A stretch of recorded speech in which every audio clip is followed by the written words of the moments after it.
ಅದು ನಿಮಗ್ ಗೊತ್ತು, ಬೇರೆಯವ್ರಿಗೆ ಗೊತ್ತು, ಮಾತಾಡೋರ್ಗೆ ಗೊತ್ತಾಗಬೇಕಲ್ಲ ಅದು. ಅವರು ನಾನು ಯಾಕೆ ಹೇಳಿ, ನೀನ್ ಅವ್ರ ಹೆಸರು ಯಾಕೆ ಹೇಳ್ತೀರಾ?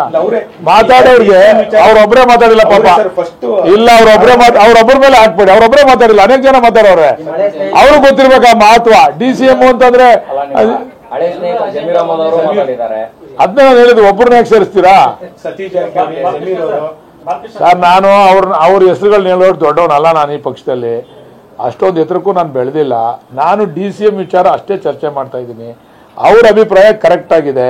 ಈ ಪಕ್ಷಕ್ಕೆ ಒಳ್ಳೇದಾಗಬೇಕು, ಇದರಿಂದ ಒಳ್ಳೇದಾಗ್ತದೆ ಅಂತಂದ್ರೆ ಎಲ್ಲ ಕಮ್ಯುನಿಟಿಗೂ ಒಬ್ಬರನ್ನ DCM ಮಾಡಲಿ ಅಂತ ನನ್ನ ವೈಯಕ್ತಿಕವಾದ.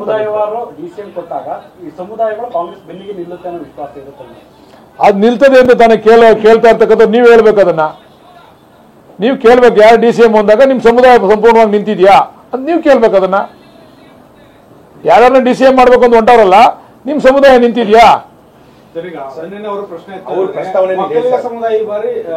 ಕೈ ಹಿಡಿದಿಲ್ಲ, OBC ಮತ್ತೆ SC ST ಅಲ್ಪಸಂಖ್ಯಾತ ಈ ಕಮ್ಯುನಿಟಿನೂ ಕಾಂಗ್ರೆಸ್ ಪಕ್ಷ ಕೈ ಹಿಡಿದಿದೆ ಈ ಚುನಾವಣೆಯಲ್ಲಿ. ಹಾಗಾಗಿ ಮಾಡಿ ಅನ್ನೋದು ಅವರ ಒಂದು, ಅದಕ್ಕೆ ನಮ್ಮ ಸಹಮತ ಇದೆ. ಖಂಡಿತ ಅದಕ್ಕೆ ಎಲ್ಲ OBCಗಳನ್ನು ಮಾಡ್ಲಿ, ಏನು ತೊಂದರೆ ಇಲ್ಲ.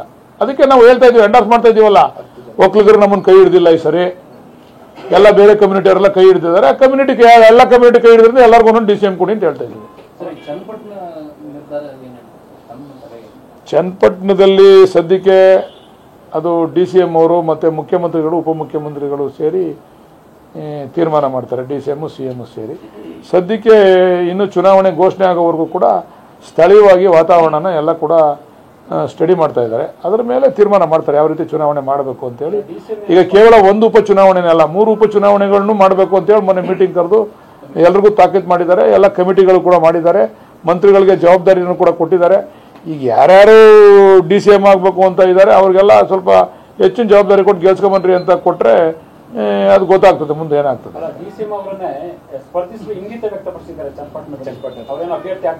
ಅನಿವಾರ್ಯ, ಅಕಸ್ಮಾತ್ ಕಾರ್ಯಕರ್ತರು ಹೈಕಮಾಂಡ್ ಹೇಳಿದ್ರೆ ಆಗ್ಲೇಬೇಕಾಗ್ತದೆ.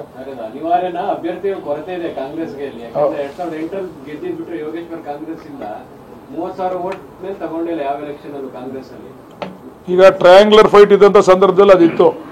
ಈಗ ನೇರ ಸ್ಪರ್ಧೆ.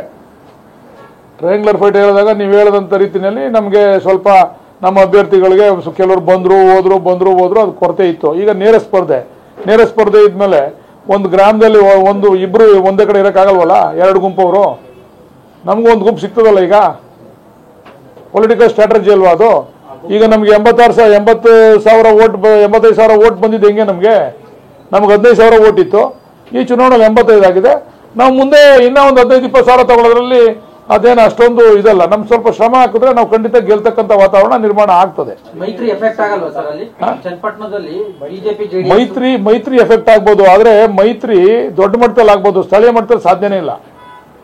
ಈಗ ಫಿಸಿಕ್ಸ್ ನಲ್ಲಿ ಒಂದು ಸಿದ್ಧಾಂತ ಇಲ್ವಾ, ಒಂದೇ ಜಾಗನ ಇಬ್ರು ಕೂತ್ಕೊಳ್ಳೋಕ್ಕಾಗಲ್ಲ ಅಂತ. ಒಂದು ಪ್ಲೇಸ್ನ 2 ಹಾಕಿ ಒಂದು ಜಾಗದಲ್ಲಿ ಇಬ್ರು ಸೇರ್ಕೊಳ್ಳೋಕ್ಕಾಗಲ್ಲ ಅಂತ ಒಂದು ಫಿಸಿಕ್ಸ್ ಸಿದ್ಧಾಂತ ಇಲ್ವಾ? ಅದ್ರ ಪ್ರಕಾರ ಅಲ್ಲೂ ಕೂಡ ನಡೀತದೆ. ಲೋಕಲ್ ಅಲ್ಲೂ ಕೂಡ ಇಬ್ರು ಲೀಡರ್ಗಳು ಹೆಂಗ್ ಒಂದೇ ಪಕ್ಷಕ್ಕೆ ಮಾಡ್ತಾರೆ?